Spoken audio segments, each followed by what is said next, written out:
네, 여러분 안녕하십니까? 윤석열 검찰총장이 2021년 3월 2일 국민일보와 단독 인터뷰를 했습니다. 우리나라 사법 역사상 꼭 기록해 두어야 할 그런 이야기들을 많이 했습니다. 앞으로 윤석열 총장의 정치적인 운명 그리고 개인적인 인생 행로 그것이 어떻게 펼쳐지든 상관없이 오늘 인터뷰에서 윤석열이 한 발언은 아주 중요한 내용을 담고 있습니다. 그것은 대한민국 사회가 발전한다는 것은 무슨 뜻인지, 거꾸로 후퇴한다는 것은 또 무슨 뜻인지, 그것을 궁극적으로 묻고 대답하는 정치 사회학적 담론이기도 하기 때문입니다. 이 신문은 모두 4개 페이지를 할애할 만큼 방대한 분량의 인터뷰를 했는데요. 그 중에 시청자 여러분께서 놓쳐서는 안 될 부분을 발췌해서 오늘 여기 소개해 드리겠습니다. 먼저 윤석열 총장의 총장실 책상 뒤편에는 공정한 검찰, 국민의 검찰 그런 10글자의 글귀가 걸려 있다고 합니다. 사법, 사정 권력 또는 이 개인의 신체를 구금할 수 있는 권한을 가진 검찰에게 사실은 꿈에도 잊지 말아야 할 단어 2개를 꼽으라면 그것이 바로 공정과 국민입니다. 그것이 헌법 정신입니다. 그 어떤 사람도 억울한 일이 없게, 그러나 잘못을 저지른 사람은 꼭 처벌받도록 하는 것, 그것이 바로 공정입니다. 어떤 정권이든 말할 것도 없이 특히 문재인 정부는 공정, 이것을 유난히도 강조해 왔습니다.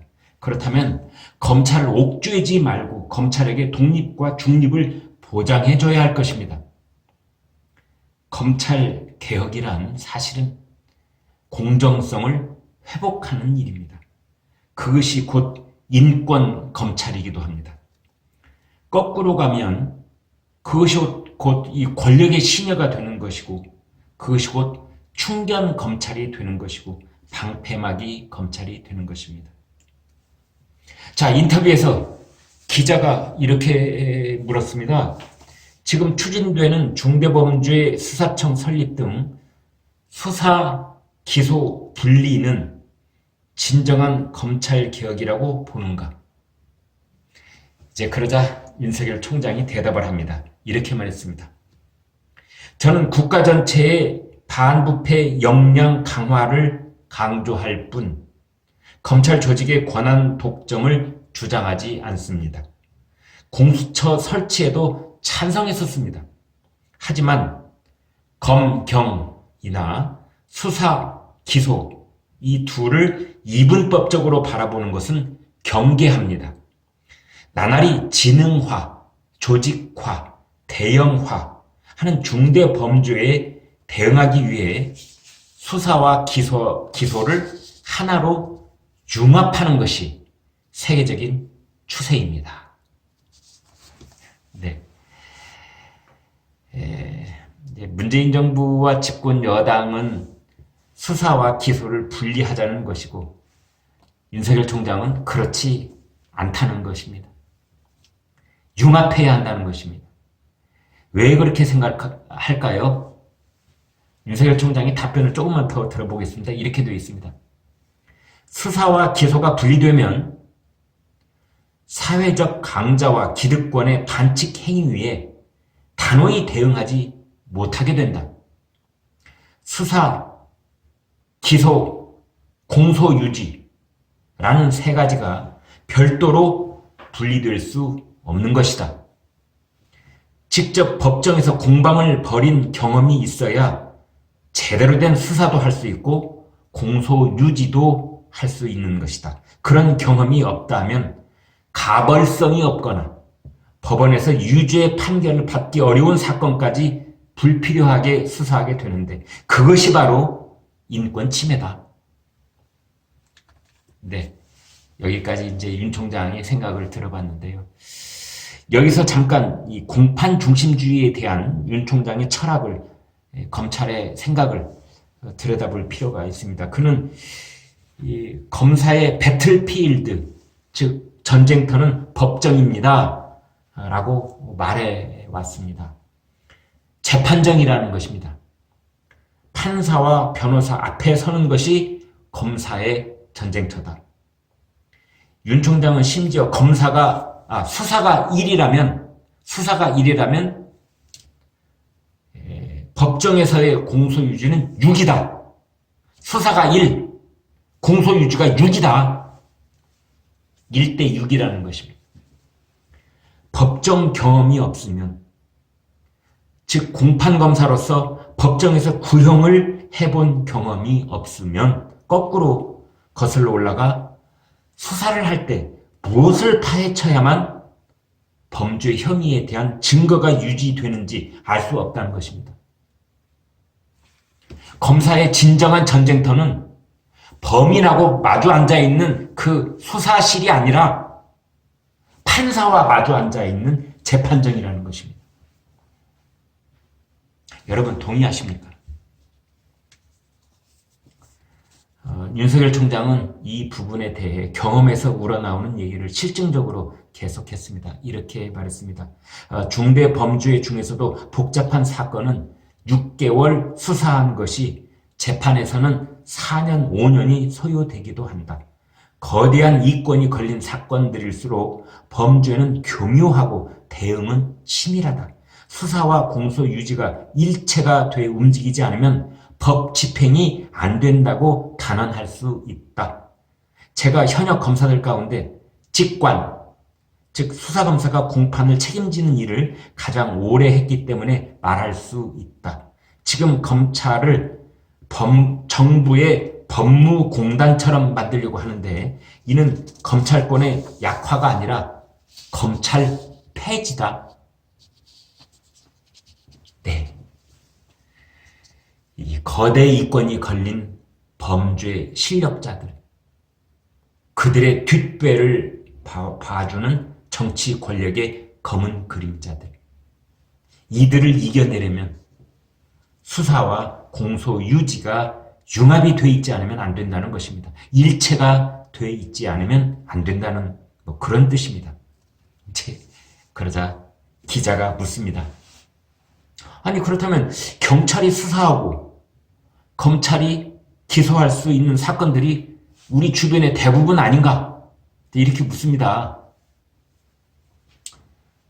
그러자 윤석열 총장이 오랫동안 정리해왔던 생각을 단숨에 풀어내듯이 다음과 같이 일목요연하게 설명을 합니다. 직접 육성을 옮겨보겠습니다. 첫째, 물론 숫자로는 그런 사건들이 더욱 많다. 피의자가 자백한 사건, 벌금을 매기는 음주운전 사건 등이다. 하지만 단순히 사건의 숫자가 중요한 게 아니다. 1년에 몇 건에 불과한 검찰의 중대범죄 수사가 그간 국가의 부패 대응 역량을 좌우해왔다. 둘째, 가벼운 범죄들은 병으로 말하자면 바로 통증이 느껴지고 병원에 갈 수 있는 병이다. 하지만 경제 범죄 등 권력형 비리는 처음엔 증상을 잘 못 느끼고 뭔가 느꼈을 때에는 이미 회복할 수 없는 중병에 해당한다. 셋째, 사회적 관심이 높은 몇 건의 권력형 비리가 제대로 처벌받으면 관행 자체가 바뀌곤 했다. 동종의 유사범죄들이 금방 자취를 감추는 것이다. 네, 제가 조금 덧붙여서 윤석열 총장의 말을 풀이해 보겠습니다. 피의자가 자백한 사건, 현장이 명명백백한 사건, 단순 폭행 사건, 작물이 드러난 소액 절도 사건, 벌금을 매길 수 있는 교통사범, 음주운전 같은 것들, 사채놀이 하다가 소액의 돈을 떼먹고 도망간 사건, 이런 것들이 사실은 서민들의 일상 범죄 사건들에서는 대부분을 아마 차지할 것입니다. 그러나 윤 총장은 매우 중요한 표현을 했습니다. 바로 국가의 부패 대응 역량, 국가의 부패 대응 역량, 이것을 키우려면 중대범죄 수사가 제대로 이루어져야 한다는 것입니다. 그렇다면 국가의 부패 대응 역량이란 무엇일까요? 부패란 무엇일까요? 그렇습니다. 코울리게가 편의점 초콜릿을 훔친 것입니까? 친구한테 빌린 500만 원을 갚지 않고 도망간 것입니까? 아닙니다. 그것은 고위공직자가, 살아있는 집권 세력의 실세들이 권력형 정권 비리를 저지른 것을 뜻합니다. 그것이 바로 부패입니다. 검찰의 중대범죄 수사라는 것은 바로 그것을 말하는 것입니다. 그것을 하지 못하고는 한 국가의 총체적인 부패 대응 역량이 커졌다, 이렇게 말할 수 없는 것입니다. 이제 그러자 기자가 또 묻습니다. 혹시 경험에서 우러난 사례를 든다면 뭐가 있을까요? 그러자 윤 총장은 단 4가지 사례를 듭니다. 첫째, 2003년 대선자금 수사단이 있을 때 정치자금법 위반 혐의로 불법 정치자금 수수 행위를 처음으로 처벌했다.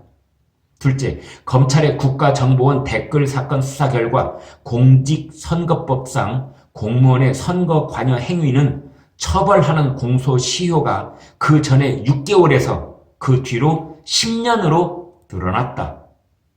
셋째, 저축은행들이 고객 예금으로 특수목적법인, 즉 SPC를 만들어 개발 시행 사업이 뛰어들던 때가 있었다. 수조 원대 공적자금 손실을 낳았는데 검찰 수사로 상당한 중형들이 선고된 뒤에 이제 반복되지 않는다. 넷째, 법정관리 직전 기업어음 CP를 발행하는 사기 범죄도 대기업 수사 결과로 사라졌다. 네, 검사가 하는 일이 무엇입니까? 윤석열 총장은 이런 생각을 하고 있는 것 같습니다. 그것은 바로 권력형 비리의 트렌드, 즉 권력 주변의 실세들이 관례처럼 반복적으로 저질러왔던 비리의 유행 형태 같은 것을 부숴버리거나 바꾸는 것을 뜻합니다. 윤석열 총장이 말하는 그런 사례로는 이런 것들이 있습니다.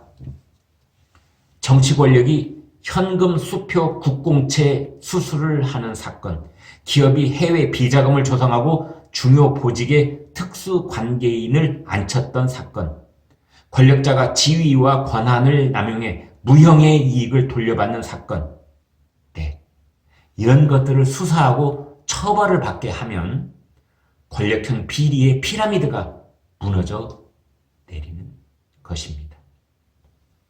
이제 그러면서 윤 총장이 갖게 된 생각은 이 범죄자들이 법망을 빠져나가는 구멍을 파고들면 파고들수록 검사는 법정에서 체득한 다양한 소송 경험으로 그에 대비해야 한다는 것입니다. 윤 총장은 이렇게 말합니다. 그 법정 경험이 수사력이고 곧 국민적 자산입니다. 네, 우리 사회에서 법치주의와 민주주의를 확립하는 일은 무엇을 어떻게 해야 한다는 뜻일까요? 누가 그 일을 할 수 있을까요? 초등학교 선생님이 그 일을 할 수 있습니까? 택배기사가 그 일을 할 수 있나요? 택시 운전수가 그 일을 할 수 있습니까? 병원 의사가 그 일을 할 수 있나요? 음악가가 하나요? 미술가가 하나요? 누가 할 수 있을까요?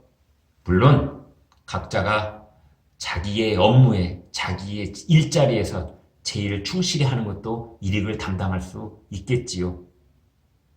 그러나 바로 일선 검사가 제일 먼저 그 일을 실효적으로 할 수 있습니다. 검사는 무엇을 어떻게 할 수 있다는 뜻일까요? 첫째, 정치 권력, 자본 권력들에 대한 비리 수사를 통해 공정한 경쟁 환경을 만드는 것. 둘째, 그렇게 해서 치외 법권의 영역을 없애는 것. 이 두 가지가 검사들이 가장 먼저 앞장서서 그리고 가장 실효적으로 할 수 있는 법치주의와 민주주의의 확립인 것입니다. 윤석열 총장의 육성을 직접 한번 들어보시겠습니다. 이렇습니다. 저는 일선 형사부에서 작은 사건을 맡든 반부패 특수부에서 정치 경제적 권력자의 비리를 수사하든 사회 각 분야의 강자가 상대적 약자를 유린하는 것을 막으려 했습니다. 권위주의 군사정부에서 문민정부로 가려 한 것이 과거의 민주화 운동이라면 그 다음에 민주주의의 발전은 곧 법치주의의 발전입니다. 네, 제가 이 말을 다시 풀어서 설명해 본다면 군부 독재를 문민정부로 바꾸는 것이 과거의 민주화 운동이었다면 그 이후에 펼쳐진 제2의 민주화 운동이란 결국 공정한 경쟁 환경을 만드는 일, 그것이 제2의 민주화 운동인 것입니다. 자, 이제 임기 2년의 윤석열 총장은 올해 7월까지 임기 만료 4개월쯤 남았습니다. 국민들은 윤석열 검찰 시대에 대해서 3대 사건, 즉 조국 전 법무장관 가족비리 수사, 그리고 청와대의 울산시장 선거 개입 의혹 수사, 그리고 월성 원전 1호기 경제성 평가 조작 의혹 수사, 이 세 가지로 굵직하게 기억할 것입니다. 그 사이 윤석열 총장은 헌정사상 처음으로 법무장관에 의해 여러 차례 수사 지휘권을 박탈당하기도 했고 징계를 청구당하기도 했고 더더군다나 심지어 인사권자인 대통령이 2개월 정직 징계를 제가하기도 했습니다. 사실 온몸이 피투성이요 만신창이가 됐다고 할 수 있습니다. 파란만장한 검찰총장 1년 반, 1년 8개월을 지내온 것이지요. 그래도 윤석열 검찰총장은 살아남았습니다. 대통령과 청와대와 집권 여당과 법무장관의 집중 포화에도 그의 목숨을 살려낸 것은 그가 지켜온 원리 원칙 그리고 국민의 성원, 이 두 가지일 것입니다. 윤석열 총장은 최근 민주당이 밀어붙이고 있는 이 검찰 수사권에 대한 완전한 폐지 움직임에 대해 이렇게 대답을 했습니다. 불이익을 주고 압력을 넣어도 검찰이 굽히지 않으니 이제는 일 자체를 못하게 하겠다는 것이 아니겠습니까? 원칙대로 길을 계속 뚜벅뚜벅 걸었더니 아예 포크레인을 끌어와 길을 판에 없애려고 합니다. 꾸준히 민주주의를 발전시켜온 우리 사회가 퇴보하고 헌법 가치가 부정되는 위기 상황에 서 있습니다. 네, 윤석열 총장은 검찰 흔들기 정도가 아니라 아예 없애려는 것이라고 말합니다. 직접 들어보면 이렇습니다. 이것은 검찰을 흔드는 정도가 아니라 폐지하려는 시도입니다. 가전 압력에도 검찰이 굽히지 않으니 칼을 빼앗고 쫓아내려 합니다. 관련 법안의 입법이 이루어지면 치외 법권의 영역은 확대될 것입니다. 네, 최근에 여러 신문들은 이러한 검찰 수사권 박탈 움직임에 대해 검찰총장이 직을 걸고 막아야 한다는 각계의 의견을 기사화한 적이 있습니다. 윤석열 총장의 답변은 이렇습니다. 저는 어떤 일을 맡든 늘 직을 걸고 해왔지 직을 위해 타협한 적은 없습니다. 직을 걸고 막을 수 있다면야 100번이라도 걸겠습니다. 그런다고 될 일이 아닙니다. 국민들께서 관심을 가져주셔야 합니다.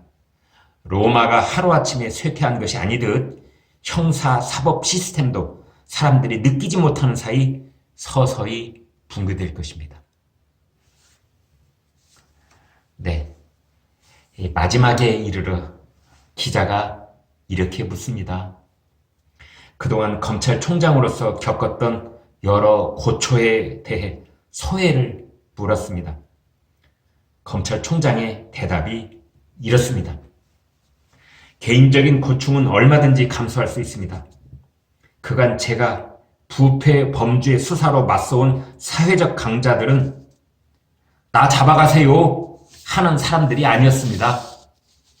어떻게든 해괴한 논리를 내세워 피하려고 하고 자신을 수사한 사람을 음해하고 공격했습니다. 그 결과 결국 제 개인적인 불이익으로 이어지는 경우도 비일비재했습니다. 하지만 저는 그런 것들이 전부 수사의 일환이라고 생각했습니다. 하다 보면 징계도 먹고 좌천도 받지만 그것은 거대 이권을 수사한 결과 검사에게 당연히 따라오는 것입니다. 검찰을 폐지하는 일에 비하겠습니까? 네. 윤석열 검찰총장의 태도가 의연합니다. 오늘 길게 말씀을 드렸는데요. 이 같은 윤석열 총장의 직설 토로에 대해 박범계 법무장관은 수사 기소 분리에 대한 검찰 구성원들의 여러 걱정을 잘 알고 있고 또 이해하고 있다. 이렇게 말했습니다. 김진욱 공수처장은 수사와 기소가 완전히 분리되면 나타날 수 있는 문제점 중에 하나가 공소유지가 어렵다는 점이라고 말했습니다. 3월 1일 리얼미터가 오마이뉴스 의뢰로 실시한 여론조사에서 윤석열 총장은 15.5% 지지율로 이낙연 민주당 대표와 공동 2위를 기록했습니다. 이재명 경기지사는 23.6%입니다. 여러분, 고맙습니다.